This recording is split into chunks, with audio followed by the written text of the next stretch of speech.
aawang sa kanya'y nagligtas. Kung napadalit ka'y napatay ka. Pinatay ang anak ko. Hindi talaga naaalala ng mga gwardiya sibil ang mga ina. Sabihin niyong ako'y nahulog sa isang puno at huwag niyong sabihin kung anong naging sanhi ng aking pagkasugo sa noo. Si Crispin ay napagbintangan na nagnakaw ng ilang unsang ginto. Anak kong mabait kong Crispin. Pinagbintangan ng mabait kong Crispin. Dahil sa tayo mahirap, kailangan na lang natin tiisin ang lahat ng bagay. Kumain ka na ba? Hindi pa po, inay. Kung gayon kumain ka na, may sinain at tuyong halabaybay. Kunan niyo na lamang ako ng isang baso ng tubig. Alam kong ayaw mo ng tuyong halabaybay. Kaya pinaghain kita ng masarap na ulam. Ngunit dumating ang iyong ama at inubos ang lahat ng ulam. Kawawang anak ko. Hindi ba talaga kakain ng hapunan? Hindi na po, inay. Kung gayo'y matulog na tayo hating gabi na.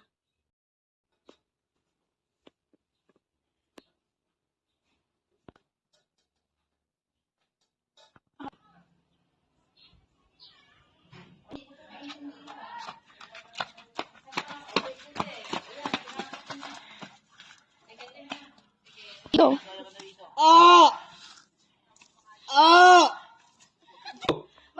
Basilio, kumising ka. Pinabangungot ka.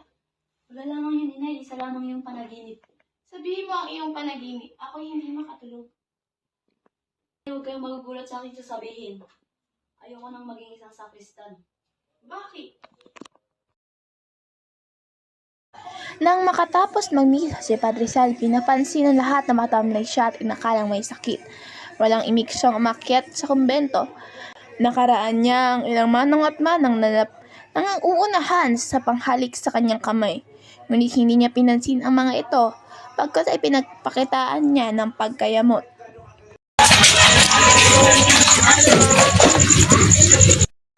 Si Manang Juana ang nagpasimula ng usapan at nagpalaluan tungkol sa plenarya. Sinasala siya ni Manang Rupa at sinabi nito na isang plenarya lamang ay sapat na upang makahango ng isang kaluluwa sa purgatorio. Isang manong ang sumali sa usapan at pinagpapalalo ang pagtatapon niya ng indulhensya na halos natamon niya kahit na natutulog. Pag-usapan na muna natin ang plenarya. Ang plenarya ay sapat na upang makahangon ng kaluluwa sa purgatorio. Walaan ninyo ko ilan na nagasuso sa idolehensya. Tsak na mapupunta ako sa langit. Che, natutulog ka naman. Hindi ka naman nakikinig sa mga sinasabi ng pare. Huwag kang chismosa dyan. He, magsitigil nga kayo. Napag-usapan kung sino ang nais ng mga manong at manang na magsermon sa kapistahan ng bayan. Sa gitna ng pagtatalo ay dumating si Sisa na sunog-sunog ang isang bakol. Matapos magbigay galang patutulog sa dayan si Sisa sa Kinabahan si Sisa habang umaakyat ng hagdanan. Iniisip niya kung ano ang sasabihin sa kura upang maipagtanggol ang kanyang anak at mapaglubag ang galit ng pari. Malagod niyang binati ang linat ng utusan at sakristan, ngunit hindi naman siya nito pinansin. Gayon din, ang tagapagluto'y nagpakita sa kanya ng panlalamig. Maingat niyang inaayos sa isang hapag ang kanyang dalawang sariling Makausap ang pari. May sakit ang pari. Si Crispin, alam ko kung inyo kung kasasakit siya. Si Crispin, nasa inyong bahay. Huwag niyo nang ipagkaila. Crispin ay naiwan dito at si Basilio lang nasa bahay niya. Hindi ko siya Oo, nandito siya kanina. Ngunit umuwi na rin siya agad. Dahil pinahanap na lang namin siya sa Guardia Civil. Dahil ipinag-utos sa akin to ng pera. Mabuti kang asawa. Ngunit ang iyong mga anak ay katulad ng kanyang ama. Pero mas masahol pa ang maliit kaysa kanilang ama. Napakasama. Hindi. Doon ka ha? Huwag ka dito umiyak. Doon ka sa kalsada. Pangko at nagulgol sa iyak si Sisa.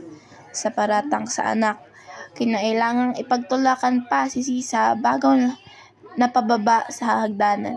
Inakpa ng pamindong ang muka at pinigil ang paghikbi. Patuloy lumayo ang hinay na ikaw. Ang mangkay ng iyong ama. Kasama ko noon si Teniente Guevara. Marami pa utang sa inyong ama at ang tangi ko wala mga nagawa ay sumama sa kanyang libing. Ang ama niyo ang kamalinga sa akin. na sa akin at ang gumasta sa mga pangailangan ng paaralan at ng mga batang nooy nag-aaral. Ngunit ang kagandang loob nito ay kagaya ng ibang bagay, hindi nagtatagal. Hindi ko ibig na mag-usisa, ngunit iniisip ko na ituloy ang balak ng aking ama kaysa na siya ipagiganti. Ko rin ang mga naging kalaban niya, na ang bayan, sapagkat siya ay kinakatawan ng pananampalataya, nagtuturo sa tao. Nais ko ring malaman ang balakid ng nagturo. Sa kalagayan po natin yan, ay upang mapabuti ang pagtuturo, ay kailangan po natin ang pagtutulungan.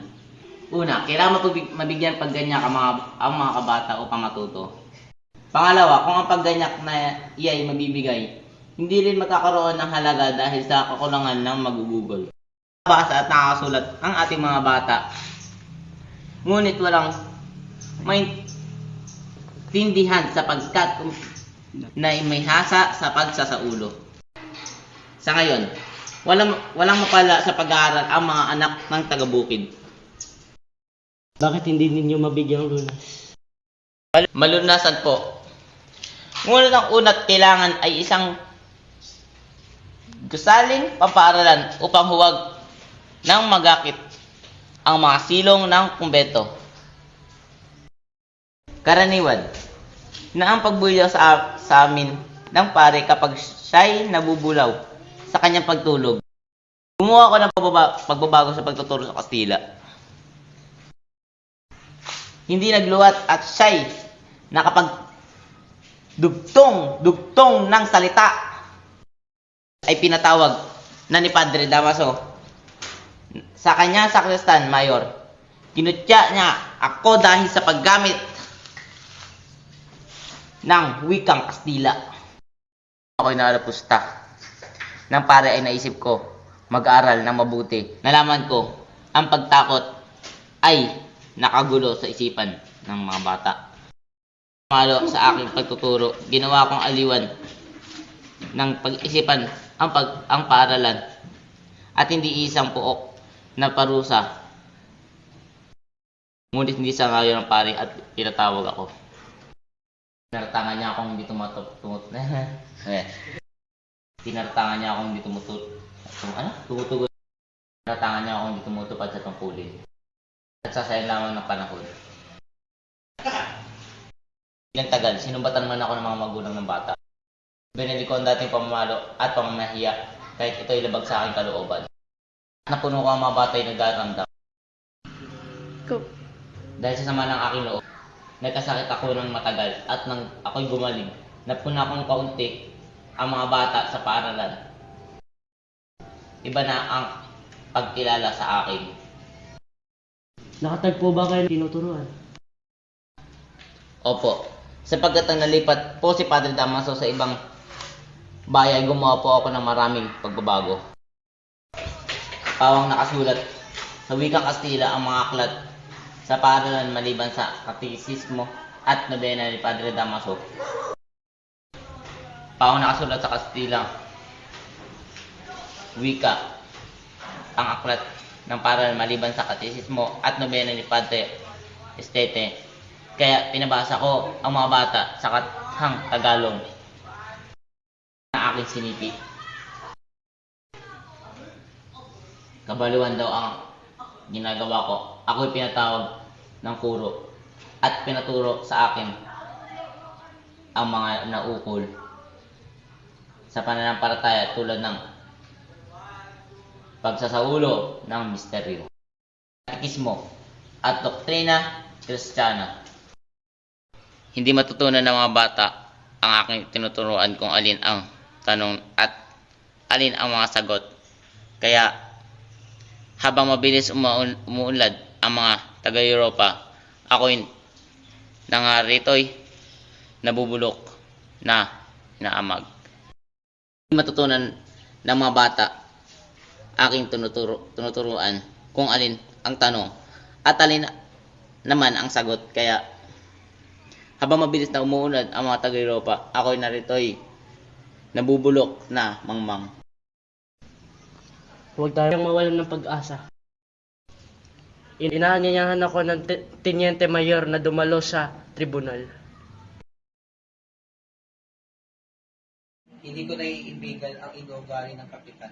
Tila ang layunin ay pagliliban ang pag-uusap sa gugulin. 11 araw na lamang ay pista ng San Diego. Atin mo naman kahit ko pa rin ang isang bahagi ng salapi sa iukol na kapuri-puring gawain, tulad ng mga pagbibigay gantimpala sa mga batang nag-aaral. At magdaos tayo ng mga palaro tulad ng mga poloselo. At ang 2 banda ng musiko. Sa sapat na pagpapasa sa ating bayan. Ang mga natirang salapi o labis na salapi ay ibibigay natin sa pagpapatayo ng paaralan. Para ang mga batang mag-aaral ay huwag makisuno sa kumbento ng simbahan. Sang-ayon din ako. Ngunit iba ang gusto ng kura. Ang gusto ay 6 na prosesyon, 3 sermon, 3 misa mayor, at komedyang may awitan sa pagitan ng yugto. Ito ang ibig ng kura. Sumasang-ayon lang ako. Bakit? Iyan ang sasabihin ko sa inyo. Ngunit naunahan ako ng Kapitan Basilio sa pagsasalita, kaya hindi ko naituloy.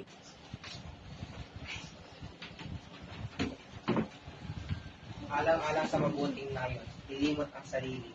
Ngunit kayo, nilapastangan ang sarili Alang-alang sa mabuting nayon, lilimot ang sarili. Ngunit kayo, nilapastangan ang sariling karangalan upang itaguyod ang isang masama. Ako'y magpapaalam na upang pumunta sa dalumbayan ng lalawigan upang lakarin ang isang bato. Paalam at mag-ingat ka.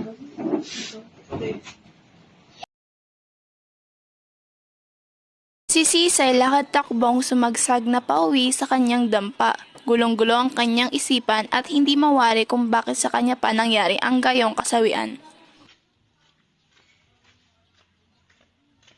Pinangaykayan ng tako si Sisan. Nakita niya ang 2 gwardiya sibil sa kanyang bakurang. Ipinagpatuloy niya ang paglakad na kunway di mapupuna ang kawal. Hindi pa niya nakakailang hakbang ay narinig na niya ang tawag ng gwardiya sibil. Magtapat ka nga sa amin, kung hindi, igagapos ka namin sa bayan at babarilin. Hinahanap namin ng iyong anak. Matagal ko nang hinahanap ang mga anak ko. Si Crispin, kakatalo ko lang sa kanya sa kumbento. Ngunit, sinabi sa akin na Kung gayon, ibigay mo sa amin ang iyong mga salapi at hindi ka na namin uli. hindi magagawang magnakaw ng mga anak ko. Kung gusto ninyo, maghagalap kayo sa bahay namin. Kung may nakita kayo kahit ni sentimo, tsaka niya gawin ang gusto niyang gawin. Kung gayan, dadala ka namin sa kwartel.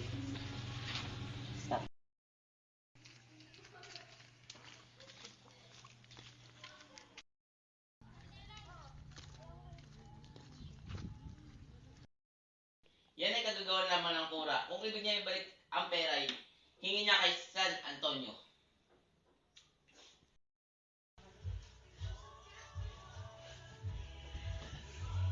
Saan pa siyang bumalik sa kanyang bahay?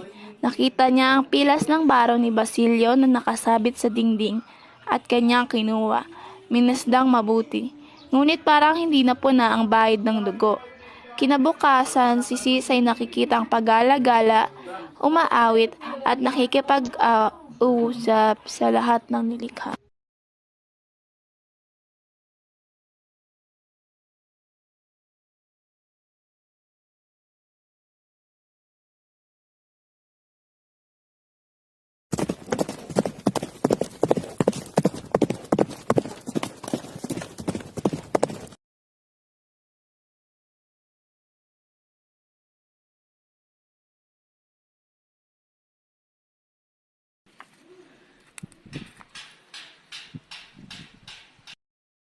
Paano kayo, Padre?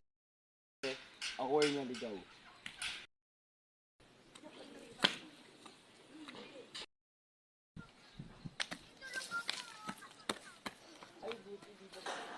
Ang babae yan, naipangako kong hahanapin ko ang mga anak niya.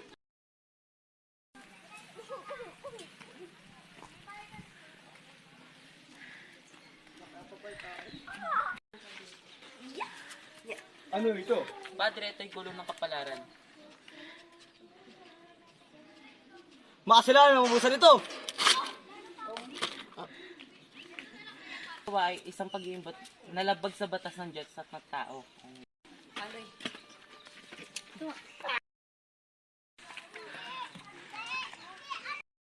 Sa inyo, piloto kaninang umaga. Siya ay masamang tao sapagkat nagbuhat siya ng kamay sa isang pari. Pinoto? Siya nga ang sumbong sa amin. Tumanggap kayo ng kasama sa inyong kasiyahan na isang kilalang masamang tao, Ginoong Ibarra. Pakialam kung sino ang Pakialam kung sino ang dapat kong tanggapin. Ang inyong alpares ay kakagaling lang dito. Kaya may makauupo sa aking hapag.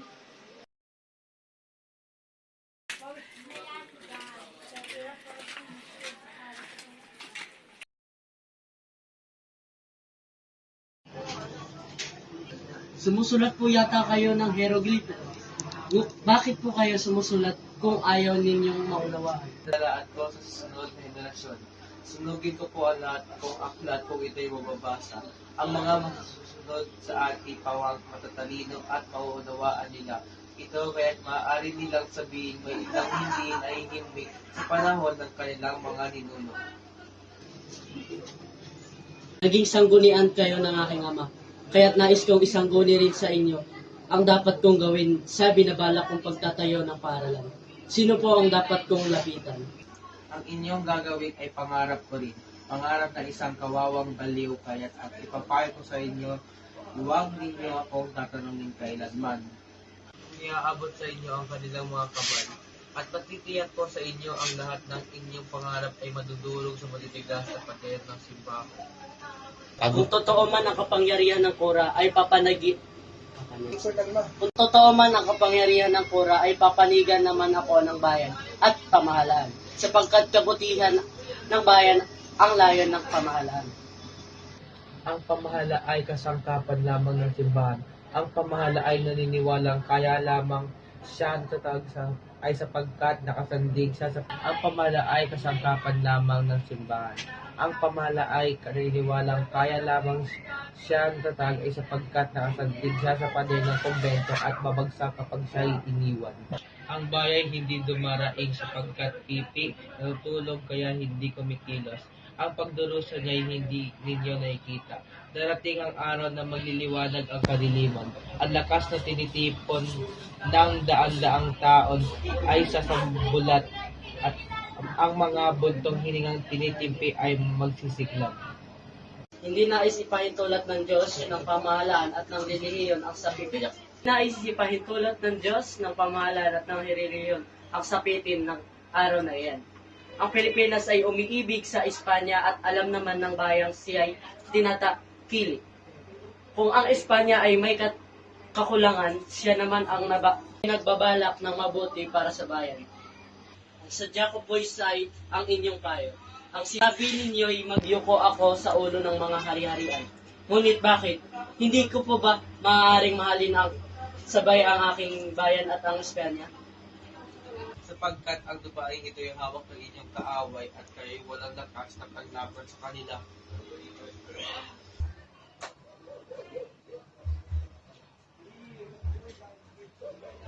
Ito po isa sa katuparan ko para sa aking iniibig na si Maria Clara. Ano po ang maipapayo niyo sa akin? Tignan ninyo ang malaking lupaing iyan. Ulit. Tignan ninyo ang malaking kupal na iyan. Maliit pa yan nang itinanim ko mula sa gubat. Tinukuran ko ng matagal hanggang sa kumapit ang kanyang ugat sa lupa. Ganyan din kayo, isang punong gubat sa Europa at Tignan ninyo ang malaking lupang iyan. Maliit pa yan sa itinanim ko mula sa gubat. Tinukuran ko ng matagal hanggang sa kumapit ang kanyang ugat sa lupa. Ganyan din kayo, isang punong gubat sa Europa at inilipat sa mabatong lupain ito. Kailangan ninyo ang sandigan at kayo'y magpakaaba. Nagbabala ang sigwa, kaya't hindi katapangan kundi isang kapangahasan. Ang tumutukol na nag-iisa sa lahat ng umiiral sa ngayon. Walang nakapipinta sa nagkukubli sa malakas na unos. At ang pagyuko sa isang dumarating na punyo ay hindi karuwagan. Ang masamay sumasalubong sa punlong iyan upang hindi na muling makabangon. Sakali man kayo di magtagumpay ay mayroon din kayong napala.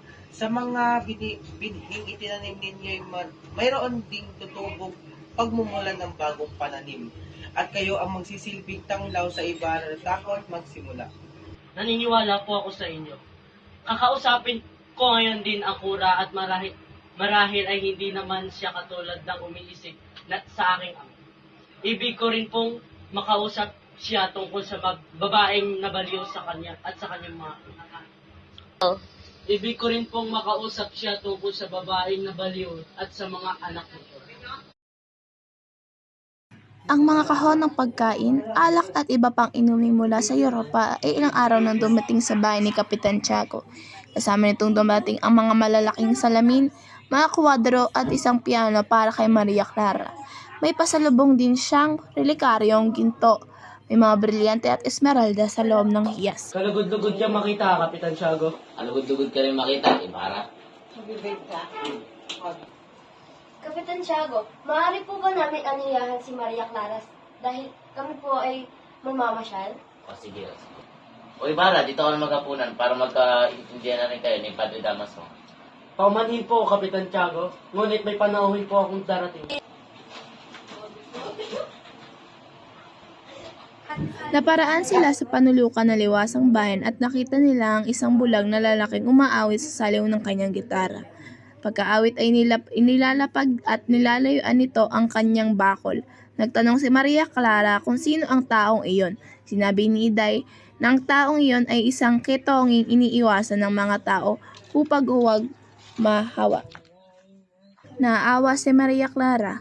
Mabilis na lumapit at inihulog sa bakol ng ketongin ang agnos na kahahandog lamang sa kanya ng kanyang ama. Bakit mo binigay yun? Wala na ako maibigay na iba. Hindi niya yun magagamit. At kahit sino may hindi tatanggapin yun dahil siya'y pinaninilayan. Lumapit ang ketongin sa bakol, kinuha ang agnos at hinagkan ito. Pagkatapos ihinagkan naman ang mga bakas ng yapak ni Maria Clara. Nang may oras na iyon, ay lumapit si Sisa at tinagkan sa bisig ang ketongin. Tayo'y manalangin. Araw ng patay ngayon. Nakikita mo ba yung mga ilaw sa kampanaryo? Nandoon si Basilio at Crispin. Ngunit hindi ko madalaw si Crispin sa kadahilan ng may sakit ang kura. Maraming onsang ginto ang mga Binitiwan ni Sisa ang ketongin at tumalis at tumawid.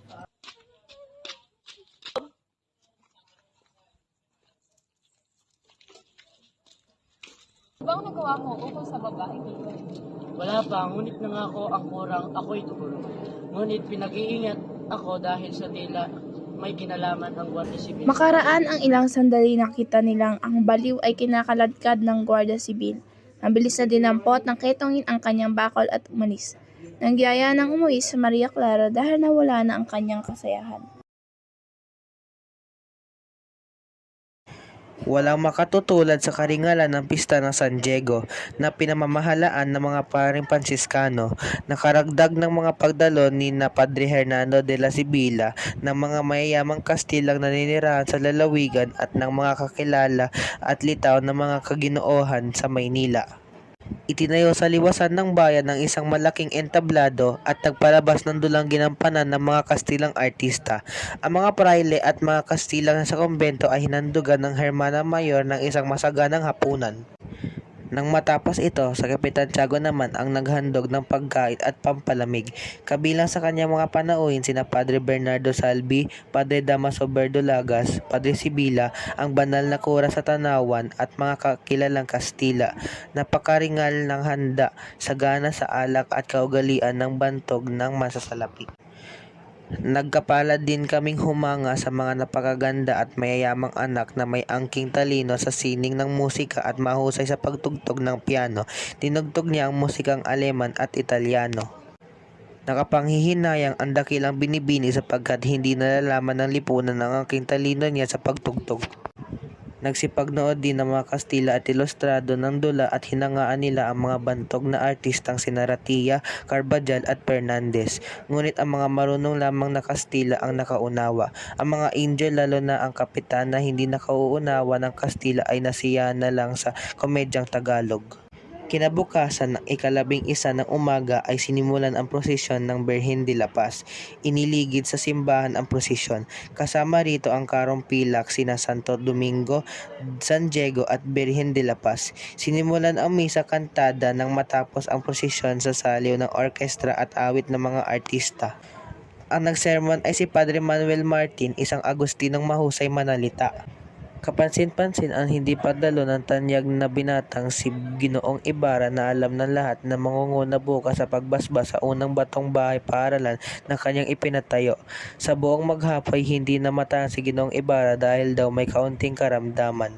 Bukang bibig ng mga tao ang kanyang pangalan at may kasama pang papuri na tiyak na ipinagmamalaki ng mga tunay na Kastila na hindi maaaring ipagkaila kahit na ang ating dugo ay maging magkahalo. Dumating kinahaponan ang alkalde ng lalawigan na anyayahan siya upang maging panauhin sa paglalagay ng unang bato ng bahay paaralan. Magkakaroon ng maringal na prosesyon sa gabi. Nakabibingi ang mga putok ng bomba. Antok na ako. Si Luis Chiquito ay tumanggap ng sulat sa kanyang kaibigan si Martin Aristotenas. Inanyayahan siyang makimisa sa San Diego upang makaharap ang mga batikang tahur. Kabilang dito sina Kapitan Tiago, Kapitan Joaquin, Kabesang Manuel, Padre Damaso at ang konsul. Minamahal kong Choy, parito ka agad, masaya ang pista. Hamakin mong sayad na si Kapitan Joaquin, makiitlo siyang dalobado ni Kapitan Tiago at lahat ay pinto kaya nanliit na lalo sa Kabesang Manuel, ang may-ari ng bahay. Sa galit ni Padre Damaso na minsan ay di pa tumatama, binasag sa isang suntok ang isang lampara na ipatalo na ng konsul sa sabong at pangbangka ang tinalo sa atin sa binyag at sa dilpar ng Santa Cruz. Hihintay naming dalhin ni Kapitan Tiago ang kanyang magiging manugan sa tagapagmana ni Don Rafael, pero parang ugali ng ama, di man nagpakita pero di pakikinabangan kailanman. Ang Chinong si Carlos ay nanalo ng malaki sa Liampo. Palagay ko ay may anting-anting, palaging dumaraing na masakit ang ulo kaya may tali. Pag ang bongbong ng Liampo ay halos madikit sa bongbong na inaanaw ng maigi, dala na ako. May alam akong ganito rin. Paalam, Choy. Mabuti man ang manok ko, ang aking asawa ay mawiwili sa masayang paglilibang. Tumanggap din si Ibarra ng liyam sa dinala ni Andeng. Crisostomo, ilang araw nang hindi tayo nagkikita. Ikaw raw ay may sakit, kaya ipinagdarasal kita at ipagtulos ng 2 kandila. Kahit na sinabi ni Itay na hindi ka man malubha, kagabi, pinilit nila akong tumugtog at sumayaw kaya ako'y nayamot. May mga ganyan palang tao.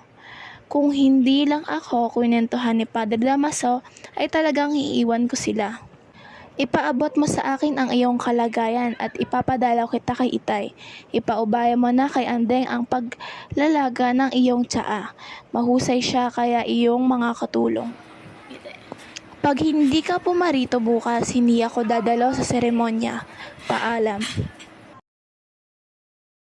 Punong-puno ng tao ang simbahan. Nagtutulakan ang bawat isa at sumisiksik upang makalapit sa Aqua Bendita. Napakainit sa loob ng simbahan. Hindi ka halos makahinga sa mangsangsang na amoy mula sa katawan ng mga taong pinapawisan. Kailangang marinig nila ang sermon sapagkat 25 piso ang ibabayad ng bayan doon. 50 piso para sa sermon, talaga napakayaman ninyo. Ikatlong bahagi na iyon ng ibabayad sa komedya para sa 3 gabi. Ito ay walang kinalaman sa komedya. 1,000 man ang singili, ibabayad din naman sapagkat ang kaluluwa ay nakikinig sa sermon. Ay tutuloy sa langit at ang sa mga nanonood ng komedya ay sa impyerno. Nasa isang sulok si Ibarra samantalang si Maria ay nasa isang reserbadong upuang malapit sa altar mayor. Nakaupo si Kapitan Tiago sa hanay ng mga makapangyarihan. Dumating ang alkaldeng kaalakbay ang buo niyang kagawad sa simbahan. Ang alkalde ay nakagala. May banda ni Carlos at nakasabit ang 5 medalyang pangkarangalan. Nagsimula ang misa. Tumayo ang lahat ng marinig ang kuliling ng kampanilya at awit ng koro. Dumating din ang pinakahintay ng lahat, ang sermon ni Padre Damaso. Pumasok si Padre Damaso na kasunod ang isang praileng may hawak na kwaderno. Nung nasa pulpito na siya, inilibot niya ang kanyang paningin. Isang kindat ang inukol niya kay Ibarra. Isang palibak na tingin naman ang inukol niya kay Padre Martin na nagsisermon kahapon. Pagkatapos makapagmasid ni Padre Damaso, binalingan niya ang praile at pinuksan ang kwaderno. Nagkaloob mo sa kanila ang iyong mabuting kalooban upang kanilang maituro. At sa kanilang mga bibig ay hindi mo ipinagkait ang iyong mahalagang biyaya. At dinulutan mo sila ng tubig upang maparam ang kanilang pagkauhaw. Tantad sa ating harapan ang katotohanan na sa bayan ng mga bulag, ang isang matay siyang hari. Ang isang matay siyang hari, ang pagkinang ng munting bituin sa gabi hindi kapuna-puna. Tulad ng pagkinang nito sa umaga, tulad ng isang araw, ganyan ang katangian ni San Diego sa piling ng malalaking santo. Hindi palataya ay pinarurusahan sa lupa sa pamamagitan ng palitan. Kaya dapat kayong ay pinaparusahan sa lupa sa pamamagitan ng pilitan. Kaya dapat kayong iwasan ipabitay upang malipol ang masasamang binhi. Ang wika ni Jesus, kung kayo'y may isang bahagi ng katawan umaakay sa inyo sa pagkakasala, putulin inyo at itapon sa apoy. Ngunit ngayon, kapag nasasalubong ang pari ay nag-aalis na lamang ng sombrero bilang pagbati ng magandang araw po, among. Ang mayayabang na estudyanteng marunong lamang sa kaunting Latin at nakapag-aral sa Maynila o sa Europa ay nakikipagkamayan na lamang sa bar. At malapit na ang dilubyo, ayon sa hula ng mga banal, uulan ng apoy, bato at abo. Parurusahan ang mga palalo, sila ay inyong layuan sapagkat sila ay excomulgado. Kalabaw, aso, makasalanan! Mga walang galang sa tahanan pa kayo ng Diyos nag-aaway at nagmumurahan.